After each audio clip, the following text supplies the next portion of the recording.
The Kagerou Project is a series that changed the anime industry, and having recently revisited the franchise again, I've picked up some copies of its CDs, DVDs, and Blu-rays released throughout the years. It's almost August 15th again, so let's talk about the Kagerou Project and what exactly happened to it. The shift from the late 2000s to the early 2010s was a point in time that marked the beginning of a new era for otaku culture. As if there was some greater force willing it, games, manga, light novels, visual novels, anime, and Vocaloid Ps would push creative boundaries to their limits as creators put out works that would quite literally change the industry forever. Many of the most critically acclaimed pieces of otaku media were produced during this golden age of creativity, a crack in the glass that separated cultural niche from cultural phenomenon. And from this turbulent era, one title that stands out among the rest is the Kagerou Project, a series that began as a couple of songs on the Japanese video sharing platform Nico Nico Doga, where it would quickly grow to become one of the largest multimedia franchises the industry ever saw. And as the excitement and anticipation hit new highs, it vanished without a trace. So what happened? To answer that, we'll need to start at the beginning. The Kagerou Project is the story of a group of teenagers with supernatural abilities hidden in their red eyes, who are tied together in a web of tragedies. But contrary to the battle action themes this summary may suggest, kagepro is more a story about characters, their mystery, bonds, and friendship, showcasing the humanity and awkwardness of the cast as they're thrown into a supernatural tragedy. Each medium, the songs, manga, light novel, and anime depict a different timeline or route in that story. The songs began it all in 2011. The Kagerou Project began when Jin was introduced to Vocaloid following the breakup of his band. In an interview, he later stated he had musical compositions, but there was no one left for him to sing to. So he prepared an original story, characters, and used Tatsune Miku to produce his first song. He didn't even have a Nico Nico Doga account and created one just to upload his first song, Jinzo Enemy, on February 17th of 2011. A song about a cybergirl NA who lives in the computer of Shintaro, a hikikomori NEET who averts his eyes from reality, and after wearing him down with her advice, the song ends with Shintaro deleting NA. The song did not receive much attention upon its release and was quickly forgotten about. However, it was noticed by Shizu, who tweeted, "Jin's song is really cool," and unbeknownst to the fact that she was an artist, Jin quickly followed her back and they began talking about games. On May 29th that same year, Jin would go on to release Mekakucity Code alongside Shizu, who had joined the project as an illustrator. A story about Tsubomi Kido, the leader of a group known as the Mekakushidan, or the Blindfold Gang, a group that anyone could join at any time, even in the middle of missions, but can only enter the hideout using a password. It performed better than Jinzo Enemy, entering the weekly Vocaloid rankings at 30th place with 9,000 views, then rising in the week after. However, neither song would compare to what came next. 4 months later, on September 30th, 2011, everything would change as Jin uploaded his third song, Kagerou Daze, the story of a boy Hibiya stuck in a time loop as he repeatedly tries and fails to save his friend Hiyori from dying on August 15th. After decades of failure, he finally decides to sacrifice himself to save her and break the loop. But the song ends in a twist, with Hiyori waking up stating that she failed again. Unlike his first two songs, Kagerou Daze was an instant success, pushing Senbon Sakura, a song released a week and a half prior, down to second to enter the Vocaloid weekly rankings at first place. Its popularity cemented the series' name as the Kagerou Project, and the incredible success of this song would put Jin and Kagepro in the spotlight, gathering attention from places far further than the small Vocaloid sphere. On December 15th, Jin would release his final song of the year, Headphone Actor, using the Vocaloid IA for the first time. The much anticipated song entered the weekly Vocaloid rankings at first place. The story follows Takane Enomoto, who tries to escape her hometown as the world ends, only to find out that her town was an experiment by scientists who decided it was no longer needed. The song ends with an outline of NA from Jinzo Enemy appearing over her. By this point, people were already looking for connections between the songs and deciphering the lyrics to uncover its story, further bolstering its popularity. 2012 rolled around, and this was when everything really took off for both Jin and the Kagerou Project. On January 20th, he announced the teaser for Other Side Recordings' first compilation album, Monsters, set to release on February 5th, featuring his next song in the Kagerou Project, Imagination Forest, representing the Medusa in the album. Then on January 22nd, he revealed his own first album, also set to release on February 5th under Other Side Recording, titled Mekakucity Actors, the intended name for the Kagerou Project before Kagerou Days took off. This new teaser featured the first 4 kagepro songs, the unreleased Imagination Forest, and 2 new songs, Tome Answer and NA Cyber Journey, for a total of 7 songs. Finally, on January 31st, Jin's 5th work, Imagination Forest, was uploaded. Jin described it as the story of a dreaming Medusa. A song about Mary, a lonely Medusa girl living in the forest when she's one day approached by a boy, Seto, who helps her overcome her fear of people and turning them to stone. The song ends with Mary leaving her forest house alongside the boy Seto and Kido from Mekakucity Code. As usual, the song released to first place on the Vocaloid weekly rankings. Jin's Nico Nico Doga account was quiet for the next month, but both the Monsters album and Mekakucity Actors released the next week on February 5th. The album exclusive songs is what truly brought the series together, with NA's Cyber Journey telling the story about how Takane Enomoto, the main character of Headphone Actor, is turned into the digital being NA from Jinzo Enemy, the first song to truly bridge 2 of his previous works together. The other song, Tome Answer, would focus on Shintaro's past, the hikikomori NEET from Jinzo Enemy, whose computer NA would eventually come to live in, and how Shintaro became a reclusive after his childhood friend Ayano committed suicide the day after he ignored her crying. It should be noted at this point that Other Side Recording was not a major label, simply just a group of indie creators. However, a lot of things were brewing under the surface.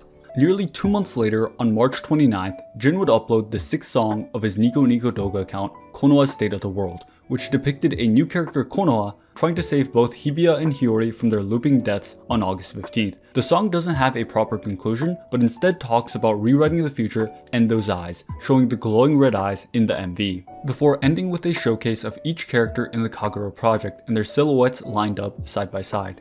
Jin's next upload would be a fully animated PV for IA01, Birth, planned to release on April 25th, one of the things Jin had been working on behind the scenes. After that, he would upload the PV for his next album, Mekakucity Daze, set to release on May 30th, beginning with the words IA Project. It would also tease several new songs as the album had a tracklist of 13. Jin would then go on to re-release MVs for existing songs every few days promoting his new album, ending with the upload of Kagepro's 7th work, Kisaragi Attention, on May 26th.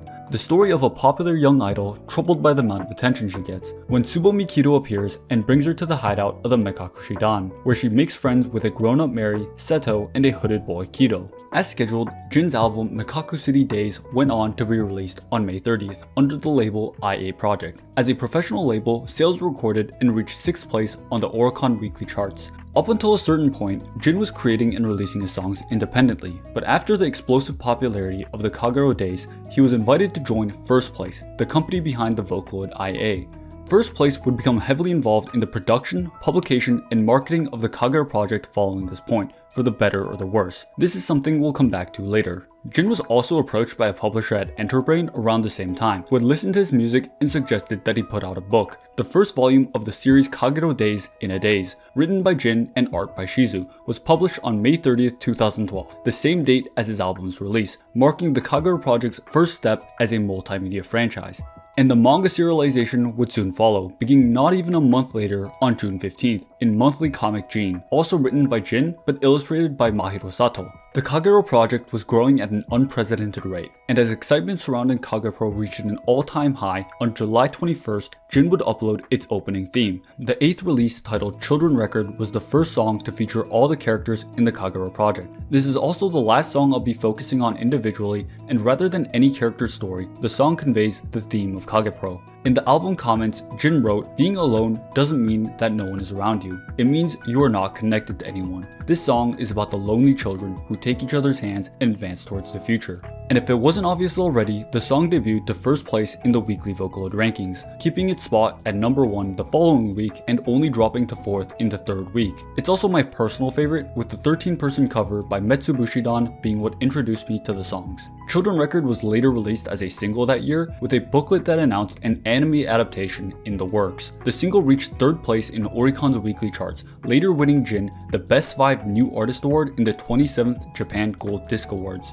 Jin would not upload any new Kagepro songs for the remainder of the year, but released the 2nd volume of the light novel on September 29th and the first full volume of the manga on November 27th. Then, on November 28th, Jin performed live on stage during the 2nd day of Voice Fest 2012, titled IAX Jin, where the Vocaloid IA and various live singers would perform Jin's songs live alongside him. At this point, Jin was quite literally on top of the world. His first song was only uploaded a little over a year ago, and before then, barely anyone even knew his name. 2013 began quietly for the project as Jin announced the next kagepro song, Yobanashi Deceive, months in advance, finally releasing it on February 17th, exactly 2 years after the upload of Jinzo Enemy. But bigger than that, 2013 hosted a series of events known as Live in Mekakucity, several live shows held throughout Japan with many guest singers such as One, Nano, Maria from Garnadelia, and Lisa. The first show took place on April 14th in Kanagawa at Yokohama Blitz, and the second show took place 1 week after on April 21st in Dojima River Forum, Osaka. It wouldn't be an exaggeration to say it was similar to a countrywide tour. May 29th rolled around and Jin would release his second album, Mekakucity Records, containing another 13 tracks for the Kagerou Project, including Summertime Record, the ending theme for the series, which marked the completion of the kagepro story in Jin's own words. The album debuted to number 1 on the Oricon weekly charts, an amazing feat, and on August 15th, 2013, Jin would host another Live in Mekakucity event titled Live in Mekakucity Summer 13, hosted at Zepp Diversity Tokyo, which was recorded and released as a Blu-ray and DVD. That same day, Tower Records tweeted that the Kagerou Project anime would be done by Shaft. Jin would also go on to compose the music for the ending of the Monogatari series' second season, one of Shaft's most popular series. The third and fourth volume of the light novels would also be released this year alongside the second and third volumes of the manga. And finally, at the end of the year, on Christmas 2013, the music video for Shonen Brave, an album-exclusive song, was screened in the streets of Tokyo, Nagoya, and Osaka, celebrating the upcoming release of Mekakucity V's, a Blu-ray collection of kagepro music videos scheduled to release in a week on January 1st, 2014. After the release of Mekakucity V's in 2014, it would eventually climb to number 2 nationwide in overall Blu-ray disc sales. However, it was nothing compared to what would happen next. On April 12th, 2014, the TV broadcast for the Kagerou Project's anime adaptation, Mekakucity Actors, would begin. Serving as my first entry into the Kagerou Project, it was produced by Studio Shaft with Aniplex in first place, with Jin serving as the scriptwriter and composer for the 12-episode series. Production was initially slated to begin after Shaft finished work on the Kizumonogatari movies. However, the schedule was changed with Mekakucity Actors airing years before Kizumonogatari would be seen by the public. And the production? It was definitely rushed, with latter episodes substituting CG abominations for the characters. However, despite the disastrous visuals of the TV anime, the production of the music was quite impressive, with original opening and ending songs, long-awaited new entries to the kagepro song lineup. It also featured covers of existing songs and involvement from big names such as Teddy Lloyd, Sasakura UK, Avant-Garde Eyes, Leah, Maria from Garnadelia, and Lisa.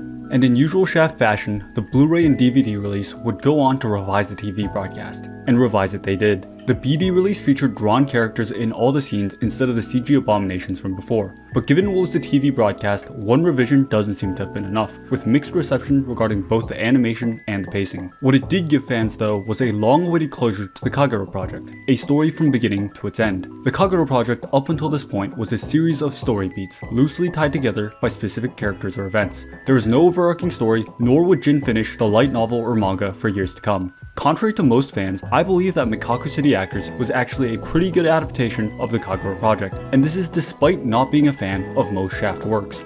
Rather than working on a story that was clearly only part of a greater whole, the anime's focus on the characters and the metaphorical directing style of Shaft, where they would present ideas rather than the literal events on screen, worked in Mekakucity Actors' favor. The anime closely resembled the mystery fans fervently chase back when they're piecing the story together from the song's lyrics. For example, let's take a look at the second half of episode 4, the adaptation of the infamous Kagerou Daze.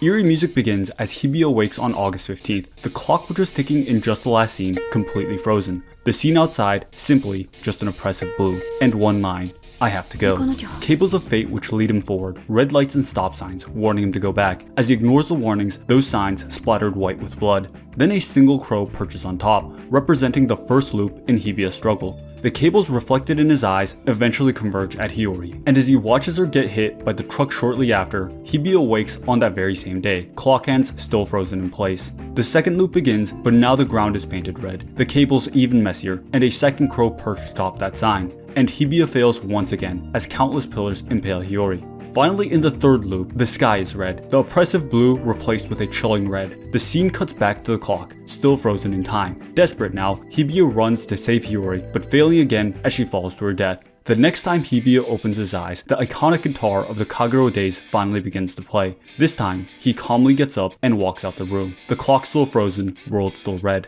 However, the red stop signs are now painted blue, dozens of crows surrounding it. His eyes no longer reflect the cable, but a blank state. He calmly walks down the street, ignoring the warnings. And as usual, Hiyori runs out to the street once again. But this time, Hibiya pulls her away, and gets hit by the truck in her place, all while cursing that black cat. Now, this sort of interpretive storytelling is not for everyone. Hell, even I'm not a big fan of it. I can respect the effort and idea behind it, but whether or not it's the best way to tell the story is anyone's guess. To many, it just interferes with the depiction of the events on screen. It's confusing and lacks the beauty and world building of nice backgrounds. And you can only really get that the anime is trying to tell you something, not what that something is. Maybe they really just like drawing crows and cables. Maybe they were just too lazy to draw the cat's ears on its shadow. Was the color of the stop sign supposed to foreshadow who died, or do they really just like red and blue? The audience will never truly know unless the creators come out and say it. Playing with ambiguity like this is a pretty risky gamble, as the value it adds relative to the value it detracts will vary in the audience.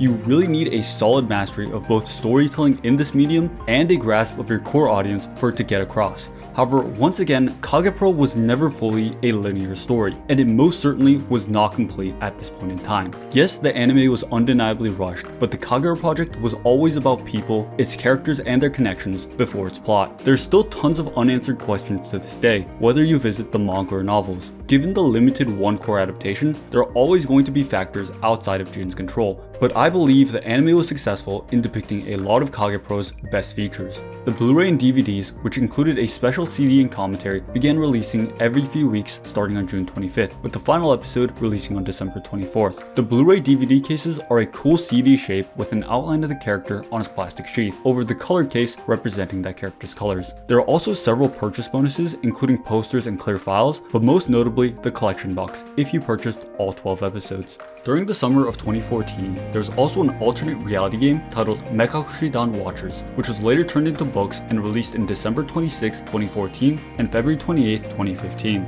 After the release of the anime, the series quieted down as Kagerou Project was technically completed with Summertime Record. Jin would work on other music, composing the opening for Nisekoi, and moving on to focusing on writing for both the manga and the light novel as they continue towards their respective conclusions. I suppose now is as good of a time as any to note that the manga and light novel routes each depict bad ends, with the anime being the definitive conclusion to the story with a good end. In 2015, a short 13-episode radio broadcast titled Mekakucity Radio was hosted by the voice actors of the anime, and the manga and the light novels had their regular releases, but the year was rather uneventful aside from that. 2016 would bring major news for the series with a new Kagepro movie to be released later that year. An event titled Seek at Mekakucity was also hosted for the 5th anniversary of the Kagerou Project, hosted by the official Nico Nico stream between August 7th and August 15th. It was a series of videos following the Mekakucity involved in a suspenseful locker room mystery. Fans could interact with the stream and help the characters out through the official Mekakucity Twitter account, which was taken over by certain characters. In the final episode, the mastermind behind the mystery reveals the surprise. We're turning into an anime again, and it's something other than the movie being released later this year, and a new title is revealed as the stream ends, Mekakucity Reload. During this time, Jin also founded Edward Records, where he would continue to work alongside First Place on the Kagerou Project. On November 4th, 2016, the short film titled Kagerou Daze in a Daze was released to the public. A new route in the greater Kagerou Project, this time directed and written by Kagepro illustrator Shizu and produced by Studio Jumonji. It was only 23 minutes long, and unfortunately, or as expected, the movie added little to the series. The movie retold the events of Kagepro's first plot point, the shopping mall takeover, but opts to include the entire cast. The character designs done by Kei Tsuchiya were a noticeable downgrade from the Shaft designs, giving the characters a boxy look. The color palette was also a lot more muted, and the animations were not particularly any better. The general consensus is that the movie is mediocre at best and added nothing much to the series, except in its first and final scene, depicting one of the faceless villains with the red eyes and a timed bomb going off under the mall as the movie concludes. The movie's theme song, Red, was done by Gouache, a new group made of Maria, Jin, and 3 others. However, the group has had no activity since then. Shizu revealed there was a sequel titled Route 2, but there's been no information aside from that. A year later, on August 15th, 2017, the 6th anniversary of the Kagerou Project, Jin uploaded the teaser for Kagepro's third album, Mekakucity Reload, which would finally continue the Kagerou Project 4 years after the release of Mekakucity Records. In a Music Natalie interview, Jin stated he created the album despite having completed kagepro because there simply was not enough music for the Kagerou Project. And the final volume of the light novel, Summertime Reload, would come out later that year on December 29th. Then on March 9th, 2018, a side story titled Mekakucity Talkers began on Pixiv. Supervised by Jin, it consisted of the chat logs of the Mekakucity highlighting the conversations they would have. For the 7th anniversary of the Kagerou Project, on August 15th, 2018, Jin would host a livestream where he would talk about Mekakucity Talkers being turned into a novel by Kadokawa, non-mainline songs for Momo, a Pixiv contest for Mekakucity Talkers, and his plans for an informal roadshow traveling across the country, so if anyone wanted him to visit their town, to give him a heads up. Jin also hinted at a big collaboration possibly happening in the winter and confirmed the new anime was in the works. 3 months later, the album Mekakucity Reload was finally released on November 7th, with 8 new songs continuing the series. And as promised, Jin went on his tour, known as Jin Book Forest Music Tour, in several libraries, as well as an event titled UK Roadshow on November 17th, 2018 and February 2nd, 2019. During a Q&A corner of UK Roadshow, Jin revealed the details about a spin-off sequel. Shintaro would become a high school teacher in the continuation of the series. He also talked about marriages between the character, so the story would be a parallel what if. The next protagonist and abilities have also been decided, and there would be new characters, as well as the original cast that has grown up and characters that have remained the same. He mentioned it might also not just take place in Japan, concluding by saying he wants to hurry up and write. This parallel what if story is what I would assume would later be referenced as New Chapter, and in a Real Sound interview, Jin stated he'd like to continue the Kagerou project until his head withers. On June 8th, 2019, Kagerou Daze No. 9 was revealed. Although unconfirmed, it's most likely what the Mekakucity Reload announcement in 2016 was about. A story taking place 3 years after the events of the main story, planned to be told through music, manga, light novels, and an anime. On July 23rd, a collaboration game was teased, and on August 15th, the 8th anniversary, the game Mekakucity Quest was released, a new mobile game collaboration with Scrap taking place on Enoshima, Japan between September 14th and November 17th. There's also a short Twitter manga titled Phone Tweet Campaign made to promote the game, and clearing the game campaign would get you tickets to the Kagerou Daze No. 9 premiere scheduled for January 26, 2020. After many long years, it finally seemed like the Kagerou project was ready to begin its second massive multimedia campaign. However, on January 14th, 2020, a delay was announced by Edward Records, and this period between 2020 and 2021 is where everything fell apart. Sometime between 2020 and 2021, Jin would leave Edward Records to join Archco Ltd, a company unaffiliated with First Place. This would mark the beginning of a lengthy copyright battle which has frozen the Kagerou project to this day. There'd be no news for over a year. Then, in February of 2021, Jin would make a series of tweets, apologizing for the lack of kagepro announcements, stating that he's working hard with the staff at Arch. In these tweets, Jin confirmed that Kagerou Daze No. 9 is currently in the works and they're working to deliver a new chapter of kagepro as soon as possible. On April 1st, 2021, Jin announced Mekakucity Reboot, a remake of the original music videos featuring collaborations with 10 other creators, titled Kagerou Project 10 Years x 10 Creators. Then everything came to a crashing halt following the release of Children Record Reboot, the 10th anniversary's first and only music video. So what happened to the rest of it? Despite creating the series, Jin did not actually own the rights to the kagepro anime. In fact, Jin did not own the rights to anything related to the Kagerou project. The only thing Jin owned was the original music. He did not even have the rights to continue making new music or remake the original songs, since these rights extended to the characters, story, and brand. Everything past this point is essentially a spiral of chaos, involving NFTs, alleged scams, and legal actions. The timeline of events becomes incredibly messy with a lot of information that's hard to verify, so I'll only be covering the most notable events. Around June of 2021, a company known as Nextelia Co. Ltd. began accepting pre-orders for a kagepro smartphone, supposedly at a price of 100,000 yen or around $900 at that time. On August 5th, 2021, Jin apologized for being unable to proceed with Mekakucity Reboot No. 9 and the new chapter due to copyright issues. He stated that the team will do their best to repay everyone for their patience as they continue to try and resolve the issue. Then, it was radio silence. 2022 marks the last year anything significant involving the Kagerou project happened, a 3-day pop-up store in Nagoya celebrating and selling goods for the series' 10th anniversary. This of course was without Jin's participation. Later that year, sales of kagepro goods were suspended, and since then, there's been a lot of legal back and forth behind the scenes, with the rights of the Kagerou Project shifting from business to business. Thanks to a number of fans digging into the topic, it was found that First Place still owns the trademark to the Kagerou Project, which essentially covers all rights regarding distribution, whether it's doing live performances or publishing books, CDs, films, or animated TV programs, and the like.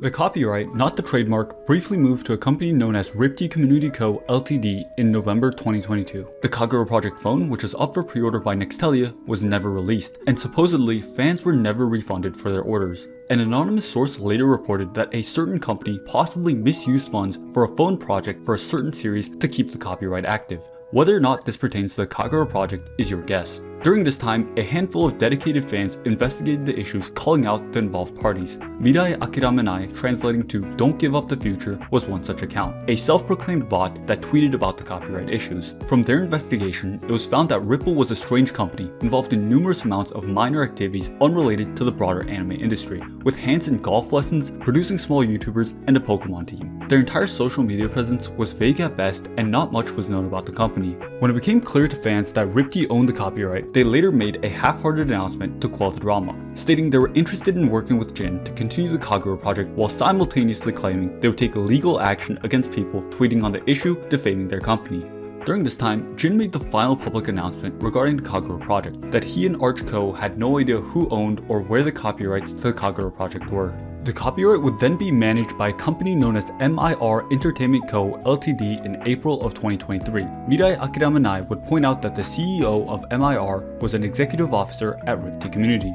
Not long after, the Twitter account Mirai Akiramenai seems to have been taken down, possibly due to the legal action threatened. Jin tweeted the words Mekakucity Kanryo, 32 on August 14, 2023, which translates to Mekakucity completed 32 years old, his age. I'll revisit these words and what they may mean at the end of the video. Shizu, the original artist for the Kagerou Project, was still affiliated with First Place during a majority of these incidents, and her kagepro art was sold as NFTs, most likely by First Place. Jin and Shizu were also not working together during this time, with Sayuki being the artist for Kagerou Days No. 9 and Children Record Reboot. According to her tweets, sometime between 2023 and 2024, Shizu seems to have gone freelance. Some speculated that she was also a part of the copyright issues, but she has since gone on to work with Jin again for his music video Summering, which released on October 3rd, 2024. Many fans speculated that this was a kagepro song due to its themes and similarities, but Jin would deny these claims, and even if it were, he would not be able to confirm it legally.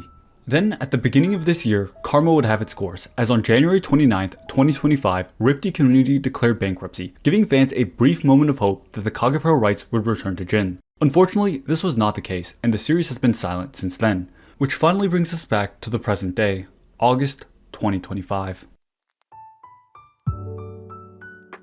Although the past few years have held no significance for the series, the Kagerou Project still lives on through its fans. If you're watching this around the time it was uploaded, you may now know the relevance of the date August 15th, Kagerou Deis no Hi, or the Kagerou Days Day, the day of the endless cycle the characters were put through.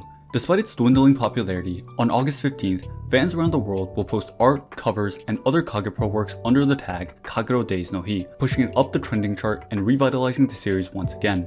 I only wanted to make a video talking about the Kagerou Project because I'd finally gotten around to revisiting the series. Yet despite being such an influential work, any information past a certain point becomes incredibly hard to follow. There's so many collaborations, spin-offs, and related works that many fans barely even know exist. Companies like Jin's Edward Record and its website have long since disappeared, and the domain now points completely elsewhere. The ongoing copyright issues prevent the involved parties from giving out any specifics, so all investigations are done by fans which start and stop at complete random. Given the scale of this topic, it's very likely I may have missed some information, so let us know in the comments if there's anything else important. But hopefully this video served to help you get a better idea of what exactly happened to the Kagerou Project. To circle back to Jin's tweet 2 years ago in 2023 announcing Mekakucity completed, I would interpret this as the completion of the Kagerou Days No. 9 and possibly the Kagerou Project new chapter. Given the amount of time it took for Jin to finish the original series, the timing does coincide, but it's also possible that this is a sign he's given up, marking a quiet end to the series. But Jin has also stated on numerous occasions, both before and after the copyright issues began, that he'd like to continue the Kagerou Project forever. He also hosts live streams to this day where he'll occasionally talk about the series and sing its songs. So personally, I find it unlikely that we've seen the last of the Kagerou Project. At the very least, there was a lot of kagepro content in the works when the copyright issues began, so the files do exist somewhere out there, waiting to be released. Although kagepro has been halted indefinitely, Jin has continued to find success. He composed the music for anime such as the Mahoka spin-off and Hololive, most recently Murasaki Shion's graduation song, Shion. He also made an original anime titled Listeners and did the script and series comp for an anime known as Kami Erabi, although neither were well received. He also produced several songs for Project Sekai, like the 3rd anniversary song Neo and the ending for its movie Worlders. So all in all, he's had a successful career. However, Jin has mentioned on numerous occasions that he wants to quit music, so take that how you wish. I don't believe that the Kagerou Project is a masterpiece, or without its flaws, but it's undeniably one series that has left its mark on otaku history. A series hampered by people and circumstance, despite being a story about exactly that. I tried to focus more on circumstances rather than its story. So hopefully I haven't spoiled it for any of you still watching. If you've made it this far and haven't experienced it for yourself, maybe give the Kagerou Project a try. To quote Jin at the end of Summertime Reload, all the awkward heroes of this story are also the friends of the awkward you reading this book, so I hope you'll hang out with them somewhere else again. I'm sure they'd love to see you.